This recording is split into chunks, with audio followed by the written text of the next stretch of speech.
Hello everyone. आज इस video में हम पढ़ेंगे सीटेट एग्ज़ाम के पेपर 1 और पेपर 2 के लिए मैथ का लेक्चर नंबर 5। अगर आप नए हैं चैनल पर तो मैं आपको बता दूं, इससे पहले हमने सीटेट एग्ज़ाम के मैथ के लेक्चर नंबर 4 तक डिस्कस कर लिए हैं। अगर आपने वो वीडियोस नहीं देखे हैं तो प्लीज़ चैनल पर जाकर आप देख सकते हैं, प्लेलिस्ट बनी हुई है। अगर हम 4 लेक्चर देखें और आज का ये लेक्चर देखें तो सबसे ज़्यादा इम्पोर्टेंट आज का लेक्चर रहने वाला है और मैं कहूँगा ये मोस्ट इम्पोर्टेंट लेक्चर रहने वाला है, क्योंकि इस लेक्चर के अंदर मैं मैथ के जिन टॉपिकों को आपको पढ़ाऊंगा उन टॉपिकों से सीटेट एग्ज़ाम के पेपर 1 में 24 से 25 क्वेश्चन प्रीवियस ईयरों में पूछे गए हैं। यानी एवरी ईयर 2 से 3 क्वेश्चन पूछे जाते हैं इन टॉपिकों से, जो मैं आज इस वीडियो में डिस्कस करूँगा। तो आप अनुमान लगा सकते हैं कि ये कितना इम्पोर्टेंट होने वाला है। वहीं दूसरी तरफ अगर हम पेपर 2 के बारे में बात करें इस लेक्चर को लेकर, तो एवरी ईयर तो नहीं पूछे गए हैं, बट कभी कभी पूछे गए हैं। 3 से 4 क्वेश्चन पूछे गए हैं, लेकिन पेपर 1 में एवरी ईयर क्वेश्चन पूछे गए हैं। तो आपको ये पूरा वीडियो करना है, क्योंकि कोई भी क्वेश्चन आपको छूटना नहीं चाहिए। अब मैं आपको बताऊं कि इस लेक्चर में हम पढ़ेंगे क्या, तो वो जान लीजिए, फिर हम स्टार्ट करेंगे पढ़ना। ओके, तो क्या पढ़ेंगे? देखो, हम इस लेक्चर में पढ़ेंगे अपवर्तक, जिन्हें हम कहते हैं गुणनखंड और इंग्लिश में बोलते हैं हम फैक्टर। दूसरा टॉपिक हम पढ़ेंगे अपवर्त्य, या फिर दूसरी भाषा में जिसे हम कहते हैं गुणज और इंग्लिश में कहते हैं मल्टीपल। तीसरा टॉपिक हम पढ़ेंगे समापवर्तक, जिसे हम बोलते हैं कॉमन फैक्टर। चौथा टॉपिक समापवर्त्य, कॉमन मल्टीपल। और फिर हम पढ़ेंगे 5वां टॉपिक महत्तम समापवर्तक, जिसे आप में से भी बोलते हो और इंग्लिश में HCF, यानी हाईएस्ट कॉमन फैक्टर। और जी छठा टॉपिक हम पढ़ेंगे मैथ में लघुत्तम समापवर्त्य, जिसे आप शॉर्ट फॉर्म में लेसे के नाम से जानते हो और इंग्लिश में बोलते हैं उसे LCM, यानी लीस्ट कॉमन मल्टीपल। और 7th टॉपिक पढ़ेंगे लेसे और मैसे में संबंध। इससे रिलेटेड ये डायरेक्ट फार्मूला होता है, वो फार्मूला मैं आपको बताऊंगा और इस पर आई थिंक 2-3 क्वेश्चन पूछे गए हैं, तो वो भी हम देखेंगे। अब ये पूरी थ्योरी आपको मिलेगी, साथ में आपको एग्जाम्पल और क्वेश्चंस मिलेंगे जो कि मैं कराता ही हूँ। और सबसे ज़्यादा इंपॉर्टेंट लास्ट में हम देखेंगे जो प्रीवियस ईयर के, जो मैंने अभी आपको बताए 24 से 25 क्वेश्चन पूछे गए, उनका सॉल्यूशन। क्योंकि आप जानते हो मैं आपको ऐसे ही पढ़ाता हूँ, टॉपिक वाइज हम सीटेट एग्जाम के 10 से 11 साल के प्रीवियस ईयरों को सॉल्व करा रहा हूँ मैं। तो देखिए कितना अच्छा हो रहा है, साथ में हमारा मैथ भी कंप्लीट हो रहा है और प्रीवियस भी सॉल्व होते जा रहे हैं। तो पूरा पढ़ेंगे। अब इससे जितने भी प्रीवियस ईयर में क्वेश्चन पूछे गए वो हम लास्ट में डिस्कस करेंगे। ओके, और मैं आपको बताऊं एक और ये है कि जो क्वेश्चन पूछे गए हैं 24 से 25, उन सभी की PDF मिलेगी आपको, और साथ में उन सभी क्वेश्चनों के सॉल्यूशन वो मैं आपको लास्ट में बता दूंगा कि कहाँ से वो आप PDF ले सकते हो। उसके लिए कोई चार्ज नहीं है, आपको फ्री में मिल जाएगी, मैं आपको लास्ट में बता दूंगा। तो आपको देखकर मालूम पड़ गया होगा इस लेक्चर में हम क्या क्या पढ़ने वाले हैं। तो बस स्टार्ट करते हैं इस मोस्ट इंपॉर्टेंट लेक्चर को। आप लास्ट तक बने रहिए, अपने साथ में नोट्स भी बना सकते हैं आप, ताकि आपको रिवाइज करने में कोई दिक्कत ना रहे जब आप फ्यूचर में दोबारा से पढ़ोगे। तो आइए स्टार्ट करते हैं इस लेक्चर को। इस वीडियो का हमारा पहला टॉपिक होने वाला है अपवर्तक, जिसे आप अच्छे से दूसरे नाम से जानते हैं गुणनखंड, और इंग्लिश में बोलते हैं इसे फैक्टर। तो यहाँ पर पहले नाम जान लीजिए, इसको लेकर कन्फ्यूज मत होना। देखिए ध्यान देना, आप वैसे सबसे ज़्यादा जानते हो गुणनखंड क्या होते हैं, आई थिंक इसे जानते भी होंगे। तो गुणनखंड कहे या फिर अपवर्तक कहे, दोनों का मीनिंग एक ही है। सीटेट एग्जाम में ज़्यादातर आपको अपवर्तक मिलेगा लिखा हुआ। तो अपवर्तक कहे या फिर गुणनखंड, एक ही मतलब है इनका, बस ये 2 नाम है, और इंग्लिश में बोलते हैं हम इसे फैक्टर। तो मैं अगर वीडियो के अंदर अपवर्तक बोलूँ या फिर गुणनखंड बोलूँ तो समझ जाना उसका मतलब एक ही है। तो नाम को लेकर कन्फ्यूज मत होना। अब चलते हैं हम, ये अपवर्तक होते क्या हैं। तो देखिए ये कुछ संख्याएं ही होती हैं, क्या होती हैं वो जानिए। देखो मैं लिख देता हूँ, पहले डेफिनेशन लिख देता हूँ, फिर मैं सारी चीज़ें आपको समझाऊंगा, बस आपको पेशेंस रखना है। तो वे संख्याएं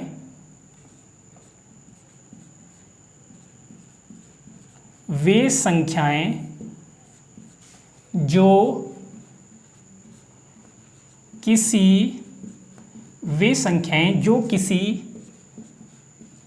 संख्या को पूर्णतः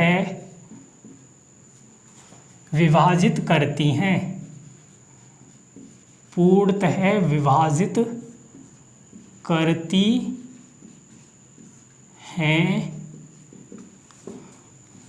उस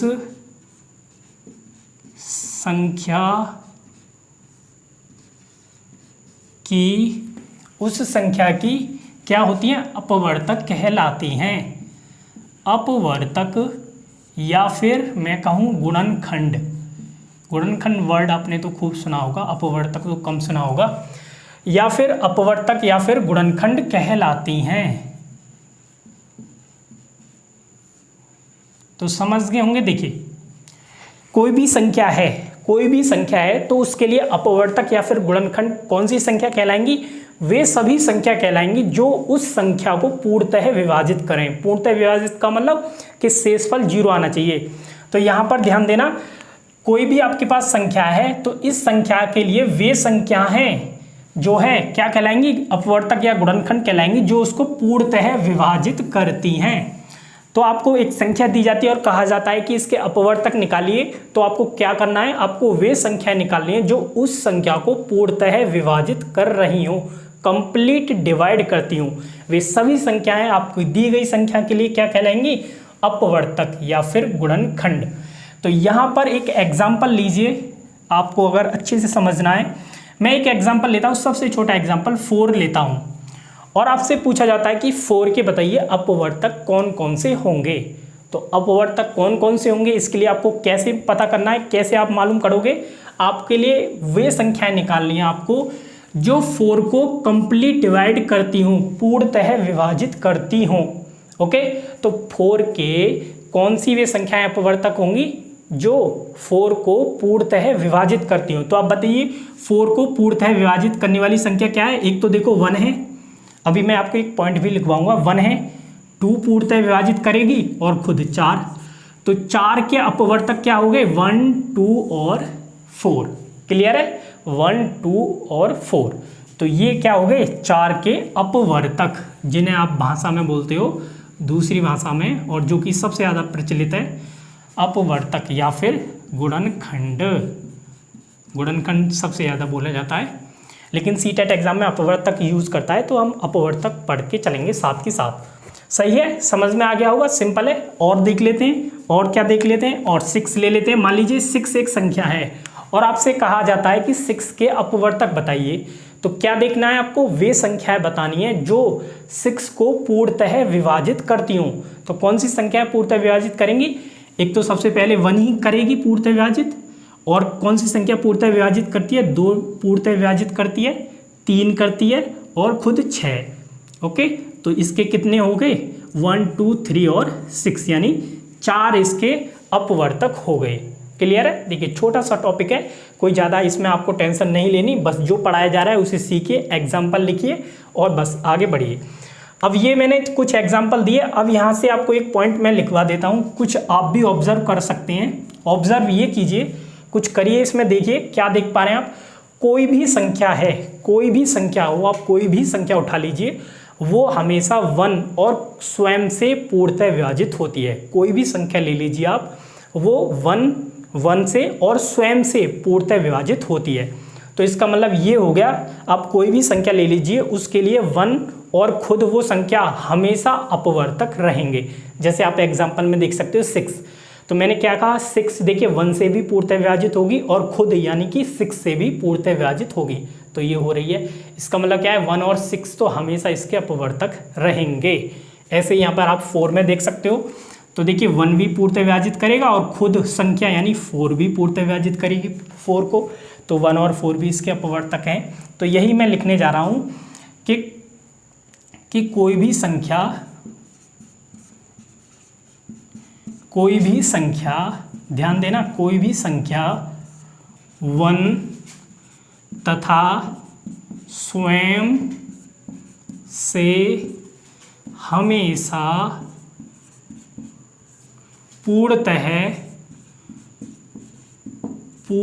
विभाजित होती है। अब जब पूर्णतः विभाजित हो रही है तो इसका मतलब क्या हो गया, इसका मतलब हो गया कि 1 और वो संख्या हमेशा उसके अपवर्तक रहेंगे। तो मैं आपको यहाँ से एक स्टेटमेंट दूंगा। देखिए सीटेट एग्जाम में पेपर 1 में क्या होता है कि अब 2021 से स्टेटमेंट बेस्ड ज़्यादा क्वेश्चन पूछे जा रहे हैं। जो पैटर्न होता है यूपीएससी का कि आपको 2 स्टेटमेंट दे दिए और पूछा जाता है नीचे कि कौन सा ट्रू है, कौन सा रॉन्ग है, कौन सा ट्रू है, कौन सा रॉन्ग है, कौन सा सही है, कौन सा गलत है। तो इस तरह के स्टेटमेंट यूज़ कर लिए जाते हैं जो मैं आपको बताने जा रहा हूँ कि ध्यान देना, कोई भी संख्या ले लीजिए आप दुनिया की, उसके कम से कम 2 अपवर्तक जरूर रहते हैं, हमेशा 2 अपवर्तक जरूर रहेंगे। कौन से वे होंगे? एक तो देखिए 1 होगा और वो खुद संख्या, क्योंकि कोई भी संख्या एक तो 1 से पूर्णतः विभाजित होगी हमेशा और स्वयं से होगी, तो 2 अपवर्तक तो हमेशा रहेंगे ही रहेंगे। कोई भी संख्या ले लीजिए आप, सम ले लीजिए, विषम, भाज्य, अभाज्य, कोई सी भी संख्या, तो इसको स्टेटमेंट में अपने लिख लेना नोट्स में जो मैं बता रहा हूँ कि कोई भी संख्या हो उसके हमेशा कम से कम 2 अपवर्तक रहते हैं, 2 अपवर्तक हमेशा रहेंगे। और वो कौन से होंगे? वो 1 और वो खुद संख्या। तो इसे नोट कर लें, और क्योंकि स्टेटमेंट में पूछ लिए जाते हैं फिर आपको प्रॉब्लम नहीं होगी। तो अपवर्तक हो या गुणनखंड, जिसे हम इंग्लिश में बोलते हैं फैक्टर, बस इसको लेकर इतना ही है। और एग्जाम्पल लेना चाहो तो ले लीजिए, बाकी हम क्वेश्चन तो सॉल्व करेंगे ही सीटेट के। मान लीजिए आपके पास संख्या है 18 आपके पास संख्या है, तो इसके अगर हम अपवर्तक देखें, गुणनखंड देखें, तो कौन सी संख्याएं होंगी? जो 18 को पूर्णतः विभाजित करेंगी, कंप्लीट डिवाइड करेंगी। तो एक तो सबसे पहले आप 1 लिख लीजिए और वो संख्या लिख लीजिए, तो ये तो करेंगे। इसके अलावा बताइए कौन करता है? 2 करेगा, 3 भी करता है, 6 भी करता है, और बताइए 7 करेगा? नहीं। 8, 9 करेगा, और देखिए 9, 10, 11 और कुछ नहीं करेगा। बस यही संख्याएं जो 18 को पूर्णतः विभाजित करती हैं। तो ये सभी जो लिखे हुए नंबर हैं ये क्या हैं? इसके गुणनखंड हैं, अपवर्तक हैं, फैक्टर हैं। ओके, तो देखिए छोटी सी डेफिनेशन है, कोई आपको ज़्यादा इसको कठिन नहीं बनाना है, बस जो बताया गया है इसे नोट कर लें, एग्जाम्पल नोट कर लें। अब हम नेक्स्ट टॉपिक पर चलते हैं, अपवर्त्य पर। आप इनको नोट कर लें। आइए तो अब हम अपवर्त्य, या फिर जिसे हम बोलते हैं दूसरी भाषा में गुणज और इंग्लिश में बोलते हैं मल्टीपल, इसको समझते हैं ये क्या होता है। और बड़ा ही सिंपल होता है, आपने इसको थोड़ा सा, इसका पार्ट आपने समझ लिया है, बस थोड़ा सा और ऐड करना है। किसमें? अपवर्तक की परिभाषा में। तो इससे पहले अभी मैंने आपको पढ़ाया था अपवर्तक। तो अपवर्तक क्या होता है? वे संख्याएं होती हैं जो किसी संख्या को पूर्णतः विभाजित करें। तो वे संख्याएं सब क्या कहलाती हैं? उस संख्या के लिए अपवर्तक कहलाती हैं।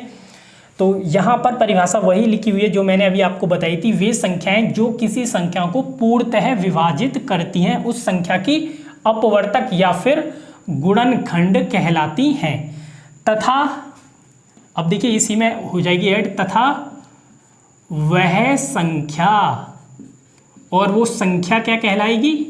तथा वह संख्या अपवर्त्य कहलाती है। अपवर्त्य या फिर गुणज, अपवर्त्य या फिर गुणज कहलाती है। तो क्या हुआ? देखिए जो संख्याएं पूर्णतः विभाजित करेंगे आप इस संख्या के लिए, वो तो कहलाएंगे अपवर्तक, लेकिन जो संख्या है उसको कहते हैं हम अपवर्त्य। अभी एग्जाम्पल देखो, एग्जाम्पल से समझ में आएगी बात। मैं आपको एग्जाम्पल देता हूं। आपको यहां पर मैंने एक संख्या लिखी हुई है 12, और मैंने आपसे पूछा है कि 12 के मुझे बताइए आप अपवर्तक कौन सी संख्याएं होंगी। तो कौन सी संख्या होंगी? आपके लिए वे संख्याएं निकालनी हैं जो 12 को पूर्णतः विभाजित करें। तो अब बताइए कौन कौन सी संख्याएं हैं जो 12 को पूर्णतः विभाजित करती हैं। तो मैंने कहा पहले तो 1 लिख लीजिए, 1, और देखिए इसके बाद 2 डिवाइड करेगी, पूर्णतः विभाजित करेगी। 2 करेगी कि नहीं? बिल्कुल करेगी। 3, 4 करेगी, 5 नहीं, 6 करेगी, यस, 7 नहीं, 8 नहीं, 10 नहीं, 11 नहीं, और लास्ट में 12। तो ये जो मैंने संख्याएं लिखी हुई हैं, ये सारी की सारी संख्याएं, ये सारी की संख्याएं क्या करती हैं? 12 को पूर्णतः विभाजित करती हैं। तो इनको हम क्या कहेंगे? संख्या 12 के लिए इनको नाम देंगे हम अपवर्तक। इनको क्या नाम देंगे हम? अपवर्तक या फिर गुणनखंड। तो ये अपवर्तक किस संख्या के हैं? ये 12 के हैं। ध्यान देना, ये जो मैंने सभी संख्याएं लिखी हुई हैं, ये सभी संख्याएं 12 की क्या कहलाएंगी? अपवर्तक कहलाएंगी। अभी मैंने परिभाषा बताई थी, तो अपवर्तक कहलाएंगी। लेकिन ये जो संख्या 12 है, ये इन सभी संख्याओं के लिए क्या कहलाएगी? अपवर्त्य कहलाएगी। तो संख्या भी लिखाना, देखो वह संख्या अपवर्त्य या फिर गुणज कहलाती है। तो मैं आपसे पूछूं, मैं आपसे कहूं कि बताइए संख्या 12 2 के लिए क्या है? तो आप क्या कहोगे? अपवर्त्य है या फिर गुणज। लेकिन 2 क्या है? 2 अपवर्तक है। देखो ध्यान से सुनना, दो जो संख्या ये जो लिखी हुई है यहाँ पर, जो मैंने सारी संख्या लिखी हुई है, ये तो संख्या 12 की अपवर्तक है, गुणनखंड है। लेकिन ये सभी जो संख्याएं, इनके लिए 12 क्या कहलाएगी, 12 को क्या कहेंगे हम, वो कहलाएगी अपवर्त्य या फिर गुणज। तो मैं आपसे कहता हूं कि 1 की बताइए 12 क्या है, तो 12 क्या है, अपवर्त्य है, गुणज है। 2 की क्या कहलाएगी, 2 की भी गुणज कहलाएगी, अपवर्त्य कहलाएगी। 3 के लिए भी ये क्या है, अपवर्त्य है। 4 के लिए भी, 6 के लिए भी अपवर्त्य है, और 12 के लिए भी, और 1 के लिए भी। तो ध्यान से सुनना, किसी भी संख्या के लिए उसके जितने भी अपवर्तक होते हैं, उन सभी अपवर्तकों के लिए वो संख्या क्या कहलाती है, अपवर्त्य कहलाती है। एक और एग्जांपल समझते हैं। एक और एग्जांपल के द्वारा हम समझते हैं कि क्या होता है। देखिए 9 में संख्या लेता हूं, तो 9 के अपवर्तक अगर हम देखें तो 1 होगा, 3 होगा और 9 होगा। तो यहाँ पर मैं अगर ये कहता हूँ आपसे कि बताइए 1 जो है 9 के लिए क्या है, तो क्या है, इसका अपवर्तक है, क्योंकि इसको पूर्णतः विभाजित करती है। और 3 क्या है 9 के लिए, ये भी इसकी एक अपवर्तक है, ये भी इसकी एक गुणनखंड है, क्योंकि इसको ये पूर्णतः विभाजित करती है। साथ ही 9 के लिए क्या है, ये भी एक अपवर्तक है, गुणनखंड है। लेकिन मैं आपसे पूछता हूँ कि बताइए 9 क्या होगी 1 के लिए, 9 क्या होगी 1 के लिए, तो वो होगी अपवर्त्य। फिर मैं पूछता हूँ कि 9 3 के लिए क्या होगी, तो क्या होगी, अपवर्त्य या फिर गुणज। इसी प्रकार से 9 के लिए क्या कहलाएगी, अपवर्त्य या फिर गुणज। तो संख्या को बोलते हैं हम, मैं लिख देता हूं, अपवर्त्य या फिर गुणज। और ये सभी संख्या क्या कहलाएंगी, ये सभी संख्या कहलाती हैं अपवर्तक, जो उसको पूर्णतः विभाजित करती हैं। दूसरी भाषा में सबसे ज़्यादा आप जानते हो गुणनखंड। तो ये इस तरह से होता है, अपवर्त्य और अपवर्तक दोनों आपस में रिलेटेड होते हैं। ओके, संख्याएं जो पूर्णतः विभाजित करती हैं उनको अपवर्तक, और जिसके लिए करती हैं संख्याएं उसको उन संख्या के लिए अपवर्त्य कहते हैं। तो ये डेफिनेशन पढ़ें, एग्जाम्पल नोट करें। अब देखिए इसमें इतना ही है, और अब हम चलते हैं नेक्स्ट टॉपिक पर अपने पर। ओके, तो आप इसे नोट कर लें। एक क्वेश्चन मैं आपको सॉल्व करा देता हूँ अपवर्त्य पर, ताकि आपको और क्लैरिटी रहे। आपसे पूछा गया है कि बताइए 4 के अपवर्त्य या फिर गुणज बताइए। तो यहाँ पर 4 के हम निकालेंगे, लेकिन मैं आपसे कहता हूँ कि अगर आपको कोई प्रश्न इस तरह से दिया जाए, आपसे कहा जाता है कि दी गई संख्या के लिए अपवर्त्य या फिर गुणज बताइए, तो आपको क्या बताना है, आपको बताना है वे संख्या बतानी है जो उस संख्या से पूर्णतः विभाजित हो जाती हैं। तो यहाँ पर ये क्वेश्चन है कि 4 के अपवर्त्य या फिर गुणज बताइए। तो क्या होंगे अपवर्त्य या गुणज, वे सभी संख्याएं होंगी जो 4 से पूर्णतः विभाजित होंगी। तो 4 के अगर आपको अपवर्त्य बतानी है तो आपको वे संख्याएं बतानी है जो 4 से पूर्णतः विभाजित होंगी। वे संख्याएं तो कहलाएंगी अपवर्त्य। देखिए अपवर्तक नहीं पूछे, अपवर्तक पूछता तो हम वे संख्याएं देखते जो 4 को पूर्णतः करती, लेकिन अपवर्त्य अगर हमें देखने तो हमें वे संख्या बतानी है जो 4 से पूर्णतः विभाजित हों। तो 4 से कौन कौन सी संख्या पूर्णतः विभाजित होंगी, मैं यहाँ पर लिख देता हूँ। एक तो 4 ही हो गई, फिर इसके बाद देखिए 8 आएगी, फिर इसके बाद 12 आएगी, फिर 16, इसी तरह से डॉट डॉट, जिन पता नहीं कितनी अनंत संख्या मिल जाएंगी जो 4 से पूर्णतः विभाजित होंगी। तो ये जो मैंने सभी संख्या लिखी हुई हैं, ये 4 के लिए क्या हैं, ये 4 के लिए हैं इसके अपवर्तक या फिर गुणज। सही है, दोबारा से रिपीट कर देता हूँ कि आपको किसी संख्या के अपवर्त्य या फिर गुणज पूछे गए तो आपको वे संख्याएं बतानी है जो दी गई संख्या से पूर्णतः विभाजित हों। तो यहाँ पर 4 के अपवर्त्य पूछे गए थे, तो 4 के अपवर्त्य वे संख्याएं होंगी जो 4 से पूर्णतः विभाजित होती हों। जो 4 से कौन सी संख्याएं पूर्णतः विभाजित होंगी, 4 हो गया, एक तो खुद ही 4 होगी, 8 हो जाएगा, 12, 16, फिर इसके बाद 20 आएगी, 24, इस तरह से इन्फानाइट अनंत आ जाएंगी। तो मैंने कुछ आपको लिख दिए हैं। तो ये तो हो गए अपवर्त्य या फिर इन्हें बोलते हैं हम गुणज। दूसरी तरफ अभी मैंने पीछे बताया था अपवर्तक। तो अपवर्तक में अगर मान लीजिए 4 के अपवर्तक पूछे जाते तो आपको वे संख्या बतानी होती जो 4 को करें पूर्णतः विभाजित। तो 4 के अगर मैं आपसे अपवर्तक या फिर गुणनखंड पूछूं तो कौन सी संख्या होंगी, एक तो 1 हो जाएगा, एक 2 और एक 4। तो दोनों में देखिए मैंने बता दिया पूरी तरह से, ध्यान रखना। ओके, एक दो एग्जाम्पल कर लेना और इनको भी नोट कर लेना। तो अब तो आप में थोड़ा सा ये है कि मैंने बता दिया अच्छे से, तो इसमें अब आपको कोई कन्फ्यूज़न नहीं रहेगा। तो चलिए इसको नोट कर लीजिए, अब हम नेक्स्ट टॉपिक को डिस्कस करेंगे। चलिए तो अब हम सीखेंगे कि समापवर्तक या फिर सार्वगुणनखंड क्या होते हैं, जिन्हें हम इंग्लिश में बोलते हैं कॉमन फैक्टर। तो यहाँ पर नाम को देख लेना, समापवर्तक लिखा जाए या फिर सार्वगुणनखंड, दोनों का मतलब एक ही है। वैसे एग्जाम की बात करें तो ज़्यादातर सार्वगुणनखंड लिखा हुआ मिलता है। तो ये दो नाम होते हैं, इसलिए आपको दोनों ही ध्यान रखने हैं। अब समझते हैं कि ये होते क्या हैं। तो देखिए बताता हूँ मैं आपको होते क्या हैं। ये लिखा हुआ है इनकी परिभाषा, दी गई दो या दो से अधिक संख्याओं के लिए, दी गई दो या दो से अधिक संख्याओं के लिए वे संख्याएं समापवर्तक या फिर सार्वगुणनखंड कहलाती हैं जो दी गई सभी संख्याओं में की अपवर्तक या फिर गुणनखंड हैं। तो देखिए ये परिभाषा लिखी हुई है, इसको हम समझेंगे, लेकिन मैं आपको पहले बताता हूँ कि इनका मीनिंग क्या है। ये जो वर्ड लिखे हुए हैं यहाँ पर हम समझना चाह रहे हैं कि सार्वगुणनखंड क्या होते हैं, कॉमन फैक्टर। अगर आप इंग्लिश वाला वर्ड देखें कॉमन, तो ये आपने खूब यूज़ किया है, लेकिन इसका हिंदी में मतलब होता है सार्व। तो सार्व तो हम कभी यूज़ नहीं करते, लेकिन कॉमन से आपको समझ में आ जाएगा।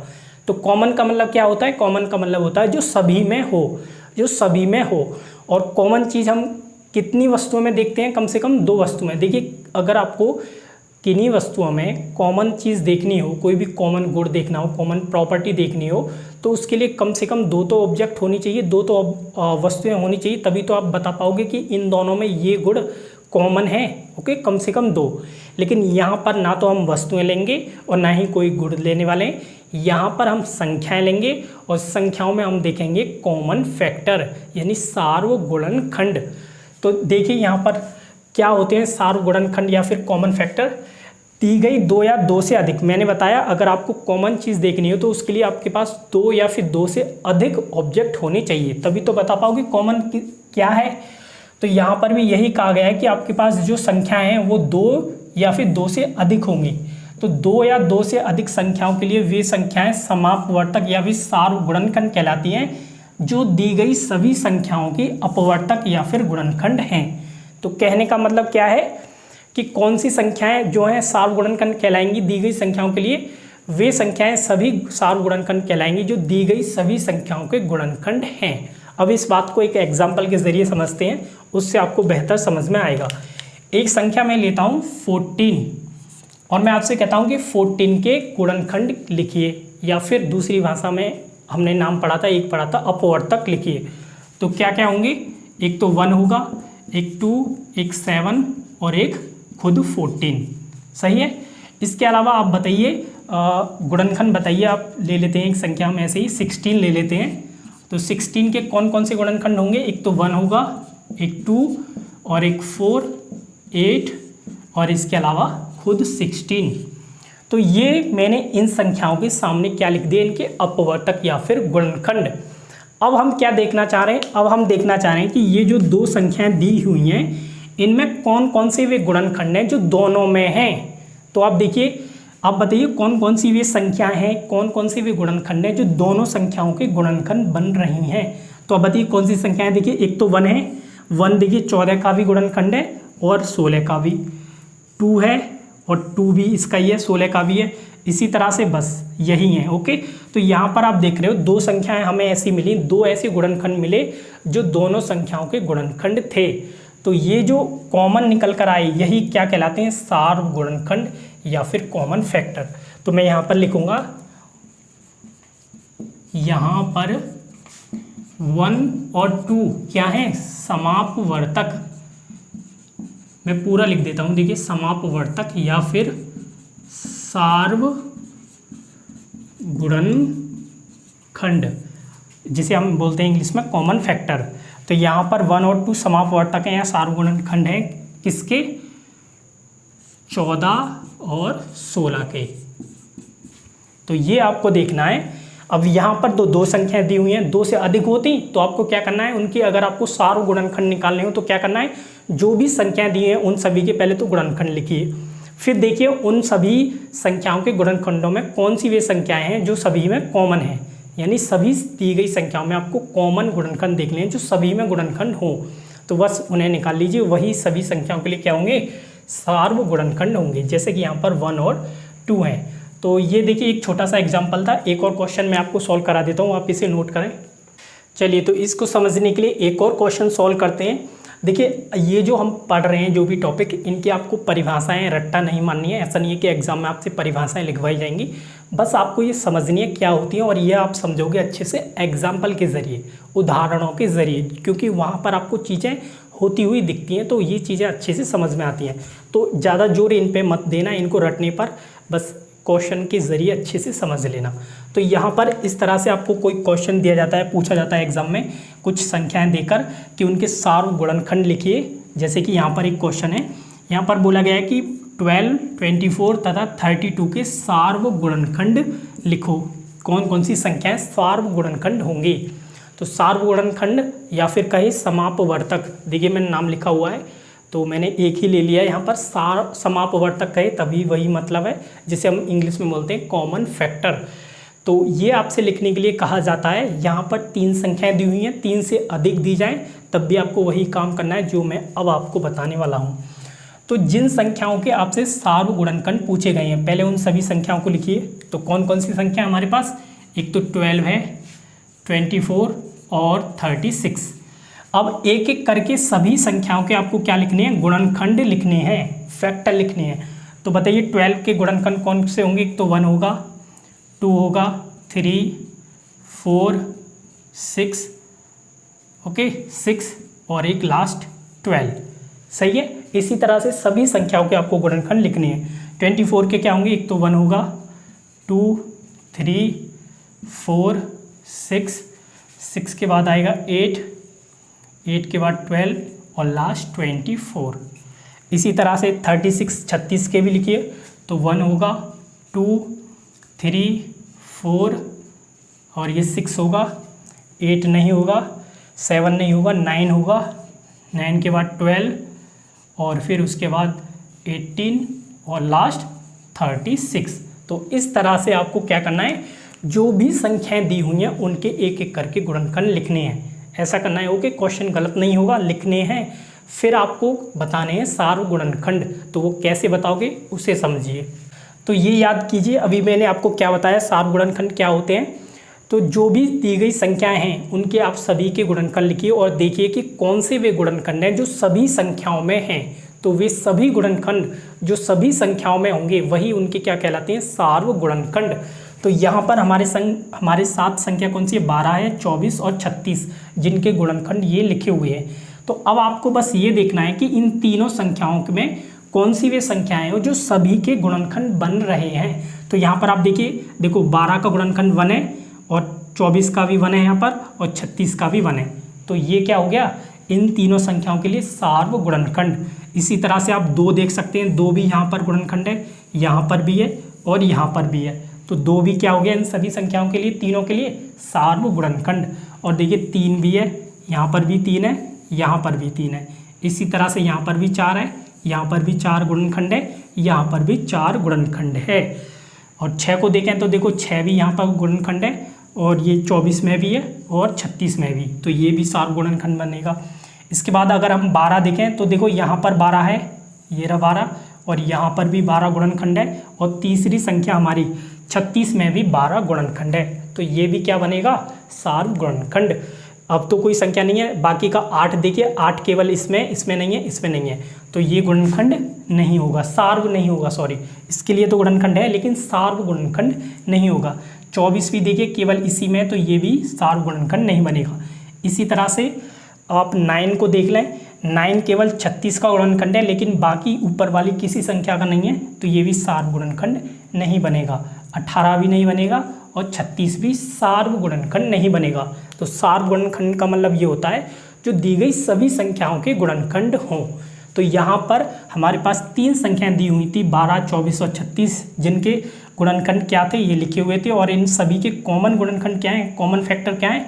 1, 2, 3 और 4। देखिए 1, 2, 3, 4 सभी में, तीनों में।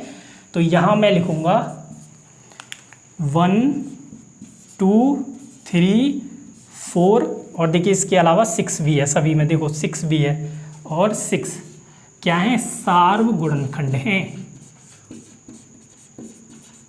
सार्व गुणनखंड हैं। तो ये इतना सा छोटा टॉपिक है बस। आपको गुणनखंड लिखने और उनमें देखना है कि कौन सी वे संख्याएं जो सभी दी गई संख्याओं के गुणनखंड हैं। बस वही सभी संख्याओं के लिए सार गुणनखंड कहलाते हैं। जैसे यहाँ पर 1 सभी में है, 2 सभी में है, 3 सभी में है, 4 सभी में है और 6 सभी में है। तो मैंने लिख दिया 1 2 3 4 और 6 क्या है, सार गुणनखंड। किसके?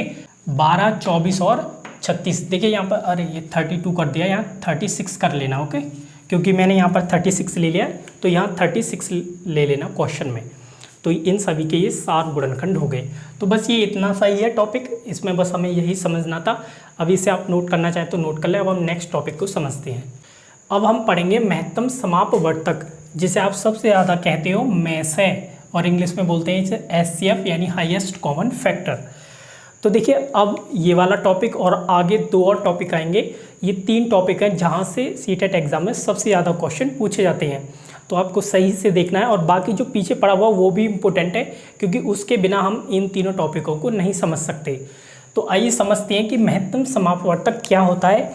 देखिए आप समझ जाओगे, अभी आपने पढ़ लिया है, बस मुझे क्या बताना है आपको, ये जो महत्तम समापवर्तक है इसका मीनिंग आपको बताना है, इसका अर्थ मैं आपको बताता हूँ। देखो, महत्तम का मतलब होता है सबसे बड़ा, महत्तम का मतलब क्या होता है, सबसे बड़ा। और समापवर्तक को अभी आपने पढ़ा था, इसको क्या बोलते हैं हम, दूसरे नाम सार्वगुणनखंड भी कहते हैं, सार्वगुणनखंड। तो क्या हो गया महत्तम समापवर्तक का मतलब? महत्तम समापवर्तक का मतलब हो गया सबसे बड़ा सार्वगुणनखंड। तो दी गई संख्याओं के लिए जो सबसे बड़ा सार्वगुणनखंड होगा वही क्या कहलाता है, उन दी गई संख्याओं के लिए महत्तम समापवर्तक या फिर मैसे कहलाता है। और सार्वगुणनखंड क्या होते हैं, किस तरह से निकाले जाते हैं, वो जस्ट हमने अभी पीछे पढ़ा हुआ है। तो ये आपका टॉपिक इतना सिंपल रहने वाला है, बस आपको जो पीछे पढ़ा हुआ है उससे रिलेट कर कर पढ़ना है। तो महत्तम समापवर्तक, जिसे हम शॉर्ट फॉर्म में मैसे भी बोलते हैं, उसका मतलब होता है सबसे बड़ा सार्वगुणनखंड। और एग्जाम में जो वर्ड यूज़ किया जाता है वो ये वाला यूज़ किया जाता है। क्या कहा जाएगा, आपको कुछ संख्याएं दी जाएंगी, नंबर दिए जाएंगे, अभी हम क्वेश्चन भी करेंगे प्रीवियस ईयर के, तो तब देखोगे। तो मैसे यानी महत्तम समापवर्तक कम यूज़ किया जाता है और कहा जाता है कि दी गई संख्याओं का आप सबसे बड़ा सार्वगुणनखंड बताइए। तो उसका मतलब क्या होगा, उसका मतलब होगा कि आपको महत्तम समापवर्तक में से निकालना है उनका। तो ध्यान देना, इसको ज़्यादा यूज़ करता है तो सबसे बड़ा सार्वगुणनखंड। तो नाम इस वाले को पढ़कर आपको ज़्यादा समझ में आ रहा होगा कि महत्तम समापवर्तक क्या होता है। तो अभी हमने पीछे जस्ट पढ़ा था सार्वगुणनखंड निकालना। क्या था सार्वगुणनखंड? जो दी गई संख्याएं उन सभी के गुणनखंड आप निकालिए और उनमें देखिए कि कौन से वे गुणनखंड हैं जो सभी संख्याओं के गुणनखंड बन रहे हैं। तो वे जो गुणनखंड होंगे वही सार्वगुणनखंड कहलाते हैं, और निकालना भी हमने सीखा। बस उन सभी सार्वगुणनखंडों में आपको देखना है कि कौन सा सबसे बड़ा सार्वगुणनखंड है, वही क्या कहलाएगा, महत्तम समापवर्तक या फिर मैसे कहलाएगा। देखिए एग्जाम्पल के जरिए समझिए, क्योंकि ये ऐसी चीज़ें हैं जो एग्जाम्पल से आपको समझनी है। छोटा सा एग्जाम्पल देते हैं, हम लेते हैं, और आपसे कहा जाता है कि आपको में से निकालना है किसका, में से निकालना है किसका, 6 और 8 का। या फिर आपसे कहा जाए कि सबसे बड़ा सार्वगुणनखंड बताइए 6 और 8 का। तो क्या करना है आपको, कैसे निकालना है, सबसे पहले वही काम करना है, क्योंकि सबसे बड़ा सार्वगुणनखंड अगर हमें बताना है तो पहले हम सार्वगुणनखंड तो निकाल लें, तभी तो बता पाएंगे कि उनमें सबसे बड़ा कौन सा है। तो पहले हम दी गई संख्याओं के लिए क्या निकालेंगे, सार्वगुणनखंड। और सार्वगुणनखंड निकालने के लिए सबसे पहले क्या निकालते हैं, गुणनखंड। तो यानी आपको सबसे पहले दी गई सभी संख्याओं के गुणनखंड निकालने हैं। तो यहाँ पर हमारे पास दी गई संख्या कौन सी है, 6 और 8। तो 6 और 8 के लिए हम गुणनखंड निकालते हैं। तो 6 के गुणनखंड क्या होंगे, 1 2 और इसके अलावा 3 और 6। 8 के गुणनखंड क्या होंगे, 1 2 4 और 8। तो ये तो हो गए गुणनखंड। अब हमें बताने हैं इनमें कौन से सार्वगुणनखंड होंगे। तो सार्वगुणनखंड कौन से होते हैं, मैंने बताया था, आपको देखना है कि इन दोनों संख्याओं के कौन से गुणनखंड कॉमन हैं। तो कॉमन देखिए कौन कौन से हैं, देखो 1 है, यहाँ पर भी 1 है, 2 है, यहाँ पर भी 2 है, बस बाकी कोई संख्या नहीं है। देखिए यहाँ पर 3 है, बट यहाँ पर 3 नहीं है, यहाँ पर 6 है, यहाँ पर 6 नहीं है, यहाँ पर 4 है, यहाँ 4 नहीं है, 8 यहाँ पर है, यहाँ पर भी नहीं है। तो ये बची हुई जो संख्याएं जो मैंने गोल नहीं की है, ये इन संख्याओं के लिए गुणनखंड तो हैं, बट सार्वगुणनखंड नहीं है, कॉमन फैक्टर नहीं है, क्योंकि दोनों में नहीं है। केवल दोनों में कौन कौन सी गुणनखंड है, 1 और 2। तो ये यहाँ पर इनके लिए क्या हो गई, 1 और 2 क्या हो गए, सार्व गुणनखंड। सही है, ये इनके लिए सार्व गुणनखंड हो गए। हमने निकाल लिया सार्व गुणनखंड। अब हमें देखना है मैसे यानी महत्तम समापवर्तक, जिसे हम कहते हैं सबसे बड़ा सार्व गुणनखंड। तो इस नाम को पढ़िए, सार्व गुणनखंड यानी कैसा, सबसे बड़ा निकालना है। तो आप बताइए सार्व गुणनखंड 6 और 8 के लिए क्या है, 1 और 2। अब इनमें सबसे बड़ा कौन सा है, क्या है सबसे बड़ा, 2 है। तो यहाँ पर 2 क्या हो जाएगा, मैसे, क्या हो जाएगा, मैसे। ओके, किसके लिए, 6 और 8 के लिए। तो 6 और 8 का मैसे महत्तम समापवर्तक क्या हो गया, यानी सबसे बड़ा सार्व गुणनखंड क्या हो गया, 2 हो गया। देखिए ये लिखे हुए हैं 1 और 2 सार्व गुणनखंड है 6 और 8 के लिए। इनमें सबसे बड़ा सार्व गुणन क्या है, सार्व गुणनखंड क्या है, 2 है। तो 2 क्या हो जाएगा, इनका सबसे बड़ा सार्व गुणनखंड, जिसे हम बोलते हैं मैसे महत्तम समापवर्तक। तो 6 और 8 का महत्तम समापवर्तक क्या हो गया, 2 हो गया। तो इस तरह से आपको देखना है। तो सिंपल प्रोसेस है, बस आपको दी गई सभी संख्याओं के सार्व गुणनखंड देखने हैं और उनमें सबसे बड़ा सार्व गुणनखंड बताना है, वही दी गई संख्याओं का में से होगा। तो ये इतना सा टॉपिक था और ये इम्पोर्टेंट है क्योंकि इसी पर क्वेश्चन पूछे जाते हैं और सिंपल क्वेश्चन पूछे जाते हैं। इसी तरह से संख्याएं दी जाएंगी, बस वही काम करना है जो मैंने अभी यहाँ पर किया हुआ है। तो इसे आप नोट कर लें एग्जाम्पल, और इस एग्जाम्पल को ज़रूर नोट कर लें। तो चलिए अब हम समझते हैं लघुत्तम समापवर्तक, जिसे आप दूसरी भाषा में सबसे ज़्यादा बोलते हो लेसे, और इंग्लिश में बोलते हैं हम इसे एलसीएम यानी लीस्ट कॉमन मल्टीपल। तो इसको समझते हैं ये क्या होता है और ये किस तरह से संख्याओं के लिए निकाला जाता है। तो यहाँ पर लघुत्तम समापवर्तक को समझेंगे। पहले लघुत्तम वर्ड का मतलब समझिए। लघुत्तम का मतलब होता है सबसे छोटा। तो लघुत्तम से मतलब क्या होता है, सबसे छोटा। और समापवर्तक को हम कहते हैं सार्वगुणज, इंग्लिश में कॉमन मल्टीपल। तो देखिए मैंने अभी आपको पीछे बताया था, इससे पीछे क्या बताया था, गुणज बताया था, समापवर्तक बताए थे मैंने। क्या होते हैं किसी संख्या के लिए, वे संख्याएं होती हैं जो दी गई संख्या से पूर्णतः विभाजित हों। जैसे 4 के लिए अगर आपसे गुणज पूछे जाए तो कौन सी संख्या होंगी, जो 4 से पूर्णतः विभाजित हों। जैसे 4 ही हो गया, एक 8 हो गया, 12 हो गया, 16, 20, 24, इस तरह से ये सभी संख्याएँ। तो ये हो गई गुणज। अब हमें देखना है गुणजों में सार्वगुणज देखना है। तो सार्वगुणज, सार्व का मतलब कॉमन, तो कॉमन चीज़ किसके बीच देखी जाएगी, 2 या 2 से अधिक के बीच। तो यहाँ पर अगर हमें सार्वगुणज देखने हैं तो कब से कब हमारे पास क्या होनी चाहिए, 2 संख्याएं। तो सार्वगुणज क्या होंगी वो समझ लीजिए, फिर हम इसे समझेंगे। देखो सार्वगुणज मतलब 2 ले लेते हैं और एक संख्या 4 ले लेते हैं, सही है। और आपसे पूछा जाता है कि 2 और 4 के सार्वगुणज बताइए। तो पहले आप क्या करोगे, जो संख्याएं दी हुई हैं जिनके आपसे सार्वगुणज पूछे गए हैं उन सभी संख्याओं के पहले अलग अलग आपको गुणज निकालने हैं, मल्टीपल निकालने हैं। तो 2 के मल्टीपल, 2 के गुणज क्या होंगे, वे संख्याएं होंगी जो 2 से पूर्णतः विभाजित होंगी।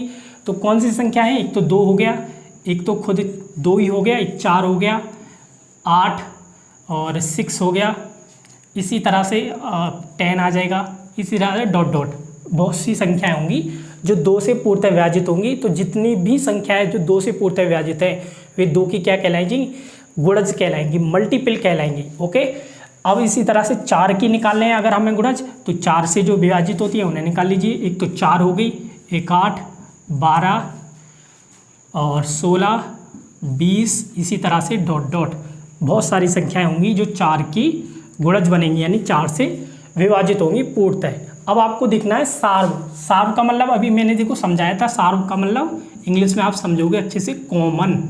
तो कॉमन का मतलब क्या होता है, जो सभी में हो। तो आपसे यहाँ पर क्या पूछा गया है, कॉमन। यहाँ पर पूछा गया आपसे कॉमन मल्टीपल, यानी कि कॉमन गुणज बताना है आपको, सार्व गुणज बताना है। तो आपको क्या करना है, जो दी गई संख्याएं हैं उनके गुणज निकालने और देखना है कि उन दोनों संख्याओं में कौन से वे गुणज हैं जो दोनों संख्याओं में हैं या फिर सभी संख्याओं में हैं। तो यहाँ पर 2 और 4 के वे गुणज देखिए जो 2 में भी हों और 4 में भी हों। तो देखिए कौन कौन से हैं, देखो 2 में एक गुणज है 4 और 4 का भी गुणज क्या है, 4। 8 है यहाँ पर भी 8 है, यहाँ पर देखिए 12 आया है और देखिए यहाँ पर भी 12 आएगा क्योंकि 2 से कंप्लीट डिवाइड होगा 12। इसी तरह से बहुत सी संख्याएं, इन्फानाइट संख्या मिल जाएंगी, 2 और 4 दोनों से कंप्लीट डिवाइड होंगी, यानी इनके गुणज बनेंगी और वो कहलाएंगी सार्वगुणज। तो यहाँ एग्जाम्पल के तौर पर 4 हो गया, 8 हो गया, 12 हो गया, और भी आएंगी बहुत सी। तो ये सभी क्या कहलाएंगी, 2 और 4 की सार्वगुणज। सार्वगुणज मतलब ऐसे गुणज जो दी गई सभी संख्याओं में हों। तो यहाँ पर दी गई संख्या क्या थी, 2 और 4 थी, तो इनके गुणज मैंने लिख लिए। इन गुणजों में ये सभी गुणज क्या हैं, कॉमन है, तो सभी में हैं, तो ये क्या हो गए, सार्वगुणज हो गए बस। तो ये इस तरह से सार्वगुणज होता है। अब हमें क्या देखना है, लघुत्तम समापवर्त्य, जिसका मीनिंग होता है सबसे छोटा सार्वगुणज। तो ध्यान देना, सीटेट एग्जाम में वो लिखता है संख्या देकर के इनका सबसे छोटा सार्वगुणज बताइए। तो आपको क्या करना है, तो आपको देखिए क्या निकालना है, उसका मतलब है कि आपको लैसा निकालना है। तो सबसे छोटा सार्वगुणज, तो सार्वगुणज निकालना मैंने आपको बता दिया। अब आगे लगा दिया बस सबसे छोटा। तो इसका मतलब क्या हुआ कि जो संख्याएं दी हुई हैं जिनका आपसे सबसे छोटा सार्वगुणज पूछा गया, मतलब लैसे पूछा गया है, तो उसके लिए आपको क्या करना है, पहले तो दी गई संख्याओं के गुणज निकालने हैं। गुणजों में आपको देखने हैं कॉमन कौन से, यानी सार्वगुणज निकालने हैं। सार्वगुणजों में देखना है कि सबसे छोटा गुणज कौन सा है, वही क्या हो जाएगा, लैसे हो जाएगा आपका लैसे, जिसे हम बोलते हैं एलसीएम या फिर लघुत्तम समापवर्त्य। तो इस तरह से अगर मैं यहाँ पर पूछूँ आपसे 2 और 4 का सबसे छोटा सार्वगुणज क्या है, तो आप बताइए सार्वगुणज क्या है, ये रे 4, 8, 12 इस तरह से। तो इनमें सबसे छोटा कौन सा बनेगा, 4 ही तो होगा, बाकी तो सब बड़े होंगे। तो यहाँ पर 2 और 4 का सबसे छोटा सार्वगुणज क्या है, 4 है, जिसे हम कहेंगे लैसे। तो 2 और 4 का लैसे क्या हो गया, यहाँ पर 4 हो गया। तो इस तरह से आपको देखकर बताना है, सार्वगुणज निकालना है। सार्वगुणजों में सबसे छोटा देखना है, जो सबसे छोटा सार्वगुणज होगा दी गई संख्याओं में, वही आपका क्या कहलाएगा, लघुत्तम समापवर्त्य लैसे कहलाएगा। तो ये तो हो गया एक ऐसा मेथड, लेकिन मैं आपको सिंपल सा मेथड बता देता हूँ। देखो, आपको अगर लैसे निकालना हो तो उसके लिए क्या करना है मैं अभी बता देता हूँ, इन्हें आप नोट कर लेना। ओके, मैंने रफ कर दिया, लेकिन उससे पहले आप पॉज करके इसे नोट कर लेना। तो सबसे छोटा आपसे सार्वगुणज कहा जाए या फिर लघुत्तम समापवर्त्य, तो कैसे निकालोगे, मैं एग्जांपल देता हूँ। अभी जो पीछे पढ़ाया था उसे समझ लेना, या फिर ना आए समझ में तो उसे छोड़ देना। ओके, कोई नहीं, इसे समझ लीजिए, आपको बस निकाल कर देना है, कोई परिभाषा नहीं देनी। तो लघुत्तम समापवर्त्य पूछा जाए या फिर लैसे कहा जाए, या फिर कहा जाए कि सबसे छोटा सार्वगुणज बताइए। तो मैं यहाँ पर कुछ एग्जाम्पल लेता हूँ। मान लीजिए आपको बताना है सबसे छोटा सार्वगुणज 6 और 8 का, है ना, 6 और 8 का आपको क्या बताना है, सबसे छोटा सार्वगुणज यानी लैसे आपको बताना है। तो क्या करना है, आपको दोनों वे संख्याएं लेनी है जो भी संख्याएं दी हुई हैं, 6 और 8।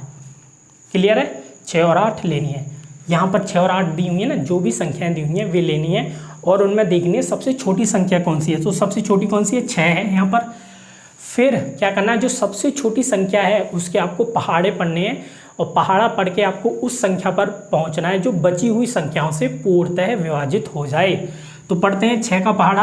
पहले तो 6 कम 6 ही आएगा, फिर 12 आएगा, 6 दूनी 12 होता है। तो आपको देखना है जो संख्या आ रही हैं क्या उनमें से कोई बची हुई संख्या से पूर्णतः विभाजित होती है। तो बताइए 12 8 से पूर्णतः विभाजित होगी, नहीं होगी, फिर हमें आगे बढ़ना है। फिर इसके बाद क्या आता है, 6 18, क्या 18 हो जाएगी, 8 से पूर्णतः विभाजित नहीं होगी, तो ये भी एलसीएम नहीं होगा। फिर 6 18, फिर आता है 24। तो यहाँ पर आप देखिए 24 एक ऐसी संख्या है जो बची हुई संख्या 8 से पूर्णतः विभाजित हो जाती है। तो 6 और 8 का एलसीएम क्या हो जाएगा, 24। तो यही हमारा क्या हो जाएगा, 6 और 8 का एलसीएम। एक और एग्जांपल मैं आपको देता हूँ। देखो छोटा सा, मान लीजिए आपसे 2 और 6 का क्या पूछा जाता है, एलसीएम पूछा जाता है, या फिर सार्वगुणज जो कि सबसे छोटा हो। तो आपको क्या करना है, मैंने क्या बताया, जो संख्याएं दी हुई हैं, चलो एक और बढ़ा लेता हूँ, इसमें 8 ले लेता हूँ एक और। जो संख्याएं दी हुई हैं उनमें से सबसे छोटी संख्या लेनी है। तो सबसे छोटी संख्या क्या है यहाँ पर, ये 2 है। और क्या करना है, आपको 2 का पहाड़ा पढ़ना है, और पढ़ते पढ़ते उस संख्या पर पहुँचना है जो बची हुई संख्या से पूर्णतः विभाजित हो जाएं। तो यहाँ पर बची हुई संख्या क्या है, 6 और 8, यानी आपको 2 का पहाड़ा पढ़ते पढ़ते उस संख्या पर पहुँचना है जो 6 और 8 से पूर्णतः विभाजित हो जाए। ऐसी संख्या जहाँ मिल जाएगी वहीं रुक जाना, वही संख्या दी गई संख्याओं का लैसे हो जाएगी। तो पढ़ते हैं 2 का पहाड़ा, 2 एकम 2 होता है, फिर 4 आता है, 2 3 6, क्या 6 से तो देखो 6 हो जाएगा, लेकिन 8 से नहीं होगा, तो ये भी नहीं होगा, ना ही ये। फिर इसके बाद क्या आता है, 6 दूनी 12, ये 2 3 6 होता है, 2 चौक 8। अब 8 से तो पूर्णतः विभाजित हो जाएगा, लेकिन 6 से नहीं होगा, तो ये भी नहीं होगा। फिर आता है 10, तो 10 तो दोनों में से किसी से नहीं होगा। फिर आता है 12, 12 भी नहीं होगा क्योंकि 8 से नहीं होगा पूर्णतः विभाजित 12। फिर इसके बाद 14 भी नहीं होगा। फिर आएगा 16 भी नहीं होगा। फिर इसके बाद आएगा 18 भी नहीं होगा। फिर 20 भी नहीं होगा। फिर इसके बाद 22 भी नहीं होगा। फिर आएगा 24। तो यहाँ देखिए हम 24 पर जाकर रुके। 24 आप एक संख्या देखिए, जो बची हुई संख्या 6 से भी पूर्णतः विभाजित है और 8 से भी, तो हमें ऐसी संख्या मिलेगी। तो यही 24 क्या है, इनका लैसे हो जाएगी। तो 24 ही इनका क्या हो जाएगा, लैस है। बस ये मेथड है, पहाड़ा पढ़िए और उस संख्या पर पहुँचिए जो बची हुई संख्याओं से पूर्णतः विभाजित हो जाए। तो वही संख्या दी गई संख्याओं का लैसे कहलाएगी या फिर सबसे छोटा सारगुणज। ये सबसे सिंपल मेथड है इसे निकालने का। सही है, तो इसे आप नोट कर लें मेथड को। आइए तो सीटेट एग्जाम में पूछे गए प्रीवियस ईयर के कुछ क्वेश्चन सॉल्व करते हैं। देखिए ये मैंने कुछ क्वेश्चन लिए हुए हैं, बाकी सारे नहीं लिए, बाकी जो बचे हुए हैं वे भी इनके तरह ही हैं। लेकिन आपको सभी क्वेश्चनों का सॉल्यूशन जो मैं बता रहा था 22 से 24 क्वेश्चन है, उन सभी का सॉल्यूशन आपको मिलेगा पीडीएफ में। ओके, और वो पीडीएफ मिलेगी आपको टेलीग्राम चैनल पर, तो उसे ज्वाइन कर लेना। उसका लिंक मैं डिस्क्रिप्शन में दे दूंगा। अगर आपको नहीं मिलता है तो आप कमेंट बॉक्स करके बता देना, कमेंट में बता देना, तो मैं आपको प्रोवाइड करा दूंगा। वहाँ से आपको सभी क्वेश्चनों का सॉल्यूशन मिल जाएगा। यहाँ पर हम कुछ क्वेश्चन सॉल्व कर लेते हैं क्योंकि फिर वीडियो बहुत लंबा हो जाएगा। तो यहाँ पर देखिए पहला क्वेश्चन पढ़िए। इसमें बोला गया है 21 और 49 के बीच के 7 के गुणजों का योगफल। देखिए फिर लगा हुआ है निशान किसका, भाग का। भाग करना है किससे, 25 और 30 का सबसे बड़ा सारगुणनखंड। तो इस क्वेश्चन में क्या बोला गया है आपको, 21 और 49 के बीच के जो 21 और 49 के बीच के जो 7 के गुणज हैं उनके योगफल को आपको भाग करना है किससे, 25 और 30 के सबसे बड़े सारगुणनखंड से। तो सबसे पहले हम क्या निकालेंगे, पहले निकालेंगे हम 21 और 49 के बीच जो 7 के गुणज हैं उनका योगफल। फिर हम ये निकालेंगे और डिवाइड कर देंगे बस। तो ध्यान देना, इन ये लाइन जो लिखी हुई है और ये लाइन, इनके बीच में क्या लगा हुआ है, भाग का चिन्ह, यानी आपको भाग करना है, डिवाइड करना है। तो सॉल्यूशन हम करते हैं। तो आप पहले ये बताइए, गुणज मैंने आपको बताया था किसी भी संख्या के लिए गुणज क्या होते हैं, वे संख्याएं होती हैं जो दी गई संख्या से पूर्णतः विभाजित होते हैं। तो यहाँ पर 7 के गुणज पहले हम लिखते हैं। तो 7 के गुणज आप बताइए कौन सी संख्याएं होंगी, 7 के गुणज वे संख्याएं होंगी जो 7 से कंप्लीट डिवाइड होती हैं, पूर्णतः विभाजित होती हैं 7 से। तो एक तो देखिए 7 ही होगी, उसके बाद 14 आएगी, 14 7 की गुणज होगी। उसके बाद 21, 28, 35, 42 और इसके बाद 49 के बाद 56, ऐसे ही बहुत सारी आएंगी, आगे को अनंत आ जाएंगी। तो ये जो मैंने सभी संख्या लिखी हुई है ये क्या है, 7 के गुणज हैं। लेकिन हमें लेने कौन से हैं, 7 के गुणज तो बहुत हैं, इनफाइनाइट है। लेकिन क्वेश्चन में हमसे क्या कहा गया है, क्वेश्चन में हमें लेने हैं केवल 21 और 49 के बीच के। देखो ये कहा गया है केवल 21 और 49 के बीच के 7 के गुणजों का योगफल लेना है। तो पहले हम 7 के जो गुणज 21 और 49 के बीच में उन्हें लेते हैं, फिर उनका योगफल कर लेंगे। तो आप बताइए 21 और 49 के बीच में 7 के गुणज कौन से हैं। देखो 21 और 49 के बीच में देना है, ये रहा 21 और 49, इन दोनों के बीच में। तो देखिए 28 होगा, मैं देखो गोला कर रहा हूँ जिन पर, 35 होगा और 42 होगा। तो मैं यहाँ लिख देता हूँ पूरा, क्या 21 और 49 के बीच के गुणज, 21 और 49 के बीच में 7 के गुणज। तो ध्यान देना क्या कहा गया है एग्जाम में। तो बताइए कौन कौन से हैं, 28 है और 35 है और 42 है। तो ये 3 है और इनका हमें क्या फाइंड करना है, देखो योगफल कहा गया है, तो योगफल फाइंड कर देते हैं। तो कितना आएगा ये आएगा 15, 7 और 2 9 और 1 10। ओके, तो ये आ गया 105। अब इस तरह से आपको पहला नंबर मिल गया। अब दूसरा नंबर निकाल लीजिए। तो दूसरे में क्या बोला गया है, देखिए दूसरी संख्या कैसे मिलेगी आपको। इसमें बोला गया है 25 और 30 का सबसे बड़ा सार्वगुणनखंड। तो सबसे पहले हम 25 और 30 के गुणनखंड निकालेंगे, फिर उनमें देखेंगे सार्वगुणनखंड कौन से, मतलब कॉमन कौन से, और कॉमनों में सबसे बड़ा निकाल लेंगे। इस तरह से प्रोसेस होगा। तो ये तो हमारी आ गई पहली संख्या 105। अब दूसरी के लिए हमें क्या करना है, अभी मैंने बताया था 25 के गुणनखंड निकालिए। अरे मैंने संख्याओं के सार गुणनखंड निकालना बताया था ना आपको। तो पहले आपको क्या करना होता है, जो दी गई संख्याएं उनके गुणनखंड निकालिए। तो 25 दी गई है तो 25 के गुणनखंड क्या होंगे, 1 और इसके बाद 5 और लास्ट इसका 25। और जो दूसरी संख्या है 30, उसके कितने होंगे, देखिए उसके होंगे 1 2 3 4 नहीं होगा, 5 होगा, 6 होगा, 7 8 9 और इसके बाद 9 नहीं होगा, फिर होगा 10 और लास्ट में होगा 30। ओके, यही होंगे आई थिंक। देखिए यहाँ पर एक और रह गया, 15 और होगा और एक ये 30 लास्ट, 8 होंगे। सही है। तो मैंने दोनों संख्याओं के गुणनखंड लिख लिए। अब हमें देखना है इनमें कॉमन कौन से गुणनखंड हैं जो दोनों में आ रहे हों, यानी जो 25 का भी गुणनखंड हो और 30 का भी हो। जो 25 और 30 के गुणनखंड होंगे वे क्या हो जाएंगे, सार्व गुणनखंड हो जाएंगे, कॉमन फैक्टर हो जाएंगे। तो यहाँ पर आप देखिए कॉमन फैक्टर यानी सार्व गुणनखंड कौन से होंगे, 1 होगा, देखो दोनों का गुणनखंड है, और इसके अलावा होगा 5। सही है। तो मैं लिख देता हूँ, लिख दूँ मैं सार्व गुणनखंड। तो यहाँ पर तो देखो मैं लिखकर बता रहा हूँ आपको, एग्जाम में इस तरह से नहीं निकला है, बस एग्जाम में तो डायरेक्ट आपको नंबर लेने हैं। तो 25 और 30 का सार्व गुणनखंड क्या आ गया, 1 और 5, ये दो आ गई। लेकिन हमें क्या लेना है, हमें लेना है 25 और 30 का सबसे बड़ा सार्व गुणनखंड लेना है। तो सबसे बड़ा सार्व गुणनखंड आप बता सकते हो क्या होगा, 5 होगा। वैसे तो दोनों है 1 और 5 है सार्व गुणनखंड, लेकिन उन्होंने हमसे कहा है ना सबसे बड़ा लेना है, तो मैंने ले लिया 5। तो 5 मिल गया। तो ये वाली लाइन का आंसर क्या आ गया, 5, और इसका क्या आया था 105। तो फाइनल आंसर क्या कहा है हमसे, 105 को डिवाइड करना है हमें किससे, 5 से। तो अब बताइए 5 से कितनी बार कटेगा, 21 बार। तो आंसर कितना आ गया हमारा, 21 आंसर आ गया। तो इस तरह से ये सॉल्व करना था। देखिए सिंपल था, बस आपको समझना है कि क्वेश्चन में बोला क्या गया है। तो इसे आप नोट कर लें। अब आप नेक्स्ट क्वेश्चन का सॉल्यूशन देखेंगे। नेक्स्ट क्वेश्चन सॉल्व करते हैं, जो कि सीटेट एग्जाम का ही क्वेश्चन है। देखिए इसमें क्या बोला गया है, इसे पढ़िए। इसमें बोला गया है कि 4, 5 और 6 का सबसे छोटा सार्वगुणज और 3, 6, 9 का सबसे छोटा सार्वगुणज का अंतर। 4 ऑप्शन थे, आपको अंतर बताना है। मतलब आपको 4, 5 और 6 का सबसे छोटा सार्वगुणज निकालना है, 3, 6 और 9 का सबसे छोटा सार्वगुणज निकालना है। तो दोनों के जो सार्वगुणज आएंगे उनका अंतर आपको बताना है कितना होगा। तो चलिए निकालते हैं और मैं आपको बताऊंगा। अभी मैंने पीछे बताया था आपको सबसे छोटा सार्वगुणज, इसका मतलब क्या होता है, लैसे। मैंने बताया था ना, लैसे लघुत्तम समापवर्त्य, मतलब सबसे छोटा सार्वगुणज। सही है। तो सबसे छोटा सार्वगुणज का मतलब ये है कि आपको लैसे निकालना है इनका। तो पहले हम किसका निकाल लेते हैं, पहले हम निकाल लेते हैं 4, 5 और 6 का। अब इसके दो मेथड हैं। एक तो मेथड ये है कि आप 4 का गुणज निकालिए, 5 का निकालिए और 6 का निकालिए गुणज। सही है।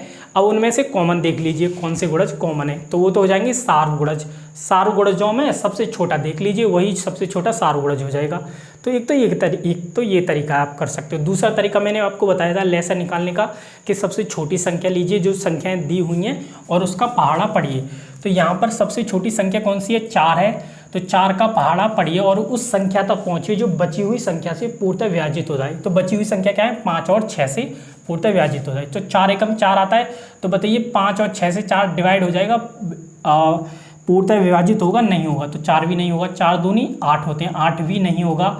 फिर आते 4 या 12, ये भी नहीं होगा, क्योंकि देखिए 6 से तो हो जाएगा लेकिन 5 से पूर्णतः विभाजित नहीं होगा। ये मैं आपको लैसे फाइंड करने का मेथड है ये। और दूसरा अभी जो मैं बता रहा था उससे भी कर सकते हैं आप, कि गुणज निकालिए, उनमें कॉमन देख लीजिए, सार्वगुणज निकालिए, फिर उनमें सबसे छोटा देख लीजिए। एक तो वो मेथड है, लेकिन इससे आपका जल्दी निकल आएगा आंसर।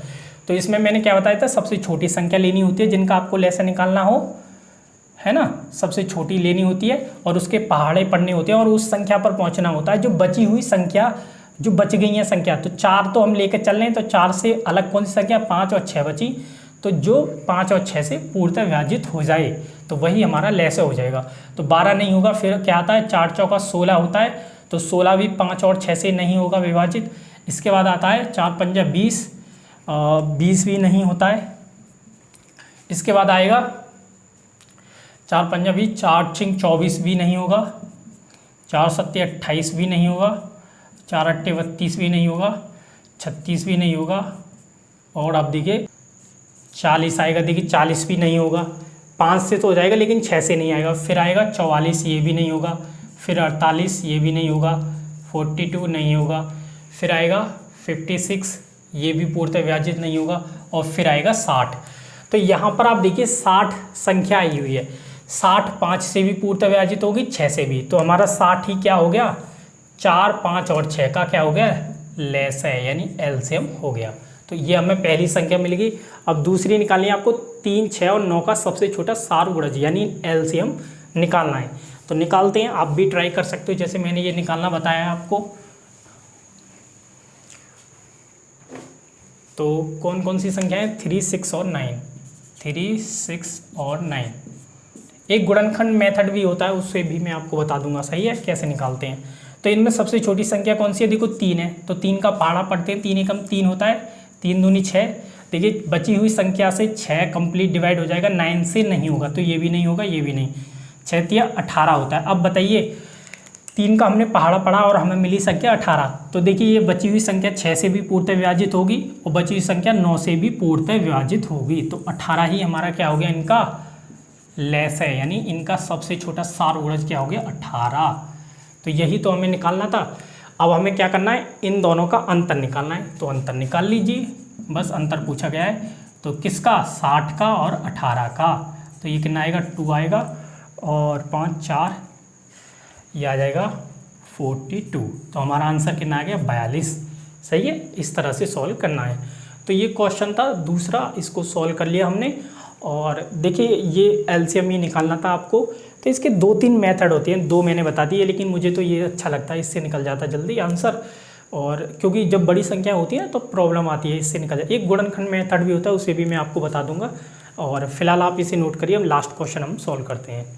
चलिए तो आप इस लास्ट क्वेश्चन को पढ़िए और देखिए क्या आप इसे कर सकते हैं और इसमें पूछा क्या गया है। और मैंने पढ़ा है तो मुझे लगता है कि जो अभी हमने क्वेश्चन सॉल्व करा है बस वही इसमें करना है। तो यहाँ पर आप देखिए इस क्वेश्चन को पढ़िए, इसमें क्या कहा गया है। देखिए इसमें कहा गया है कि क्या कहा गया है, 12 और 16 का न्यूनतम सार्वगुणज, सही है, गुणा 10 और 15 का न्यूनतम सार्वगुणज। सबसे पहले तो यहाँ वर्ड यूज हुआ है न्यूनतम सार्वगुणज। देखिए न्यूनतम का क्या मतलब होता है, सबसे कम, सबसे छोटा, है ना। न्यूनतम का मतलब होता है सबसे छोटा। तो सबसे छोटा सार्वगुणज यानी न्यूनतम सार्वगुणज का मतलब क्या है, इसका मतलब है लेस है, निकालना है आपको, जो ऊपर निकाला था। न्यूनतम का मतलब सबसे छोटा होता है ना। तो कुल मिला के आपको क्या निकालना है, लेस है निकालना है। तो क्वेश्चन में क्या पूछा गया हमसे, इसमें पूछा गया कि 12 और 16 का लेस निकालिए, गुणा करनी है उसको किससे, 10 और 15 के लेसे से। ध्यान देना दोनों के बीच में क्या लगा हुआ है, गुणा। तो आपको 12 और 16 का लेस निकालना है, फिर उसकी गुणा करनी है किसमें, 10 और 15 के लेसे से। तो बिल्कुल आपको ये क्वेश्चन ट्राई करना है। देखिए जब तक क्वेश्चन नहीं सॉल्व करोगे तब तक काम नहीं बनेगा, क्योंकि एग्जाम में आपको नया क्वेश्चन मिलेगा और अगर आपने प्रैक्टिस नहीं की है तो क्वेश्चन नहीं सॉल्व हो पाएगा। तो इसे ट्राई करें। बाकी इसका सॉल्यूशन तो आपको उसमें मिलेगा ही, PDF में मिलेगा ही, लेकिन ईमानदारी से आपको सॉल्व जरूर करना है और मुझे कमेंट बॉक्स में इसका आंसर बताना है आपको। सही है, ये क्वेश्चन आपके लिए मैं दे रहा हूँ। अब देखिए ये वाला हमारा लेक्चर तो हो गया फिनिश। अब इसमें एक फॉर्मूला और लिख लीजिए जिस पे आई थिंक क्वेश्चन पूछा गया है या नहीं। अगर पूछा गया होगा तो आपको PDF में मिल जाएगा, क्योंकि अभी मुझे मिला नहीं है, लेकिन आप लिख लीजिए फॉर्मूला क्या है। देखो लेस और मैसे में संबंध होता है, क्या ये होता है कि आपके पास 2 संख्याएं हैं, तो पहली संख्या गुणा, इस फॉर्मूले को लिख लेना, दूसरी संख्या। सही है, 2 संख्याएं आपके पास, तो पहली संख्या गुणा दूसरी संख्या बराबर होता है मेस है, उन संख्याओं को मेस है गुणा लेस है। तो ये फॉर्मूला है जिस पर क्वेश्चन शायद पूछा गया हो तो आपको मिल जाएगा PDF में, और नहीं पूछा गया तो तब भी कर लेना। देखिए इसमें क्या है कि अगर आपके पास 2 संख्याएं हैं, आपके पास कोई भी 2 संख्याएं, तो उनकी जो गुणा होती है यानी पहली संख्या गुणा दूसरी संख्या, वो किसके बराबर होती है, वो उनके मेसे और लेसे की गुणा के बराबर होती है। अब इसमें क्वेश्चन कैसा बनता है, क्वेश्चन ये बनता है, कभी तो वो क्या करता है 2 संख्याएं दे देता है और उनका मेसा दे देता है, कहता है कि लेसा बताइए, तो आपको यहाँ से निकाल लेना है। या फिर वो कहेगा कि 2 संख्याओं का मेसे और लेसे आपको दे देगा, क्वेश्चन में सही है, मेसे दे देगा लेसे, और उनमें से एक संख्या आपको दे देगा, दूसरी संख्या आपसे पूछेगा, तो कहाँ से निकाल लोगे आप, यहाँ से क्योंकि यहाँ पर में से पुट कर देना, यहाँ पर लेस है और दूसरी संख्या यहाँ पुट कर देना, आप कोई सी भी एक संख्या निकाल सकते हो। इस तरह से ये क्वेश्चन पूछ लिया जाता है, तो इसको नोट कर लेना। सही है, दोनों साइडें इक्वल है ना, तो एक संख्या निकाल सकते हो आप। तो इस तरह से ये लास्ट था बस हमारा टॉपिक। तो ये हमारा लेक्चर हो गया देखिए यहाँ पर फिनिश, और ये एक बढ़िया लेक्चर था और आप समझिए। और ये अब मैं लेक्चर बना रहा हूँ, अब आई थिंक मुझे टाइम रात के 1 से ज़्यादा ही हो गया होगा, तो टाइम लग गया। ठीक है, बड़ा लेक्चर था थोड़ा सा, क्योंकि डिटेल में मैंने पढ़ाया है आपको, लेकिन कोई नहीं, सब आपके लिए। ठीक है, तो आपको बताना अब ये लेक्चर कैसा लगा आपको। अगर आप पसंद आए तो प्लीज़ लाइक कर दीजिए, क्योंकि बहुत मेहनत लगी है। आप सोच सकते हो, एक तो गर्मी हो रही है और ऊपर से टाइम भी बहुत हो गया। तो चलिए इस लेक्चर को तो यहीं पर फिनिश करेंगे, और अगर आपको पसंद आए तो लाइक कर दीजिए, कमेंट करके आपको बताना है कैसा लगा लेक्चर। और इसके अलावा भी कोई डाउट हो तो आप बिल्कुल कमेंट करके पूछ सकते हैं, मैं आपको बता दूंगा। और आप PDF ज़रूर ले लें टेलीग्राम चैनल से, जिससे कि आपको सभी क्वेश्चनों के सॉल्यूशन मिल जाएं। ओके, तो हमारी ये शानदार लेक्चर सीरीज चल रही है मैथ की, जिसमें आपको पूरा मैथ पढ़ने को मिल रहा है, साथ में प्रीवियस भी साथ के साथ हमारे होते जा रहे हैं। सही है, तो इस वीडियो को यहीं पर फिनिश करते हैं। Thanks to everyone.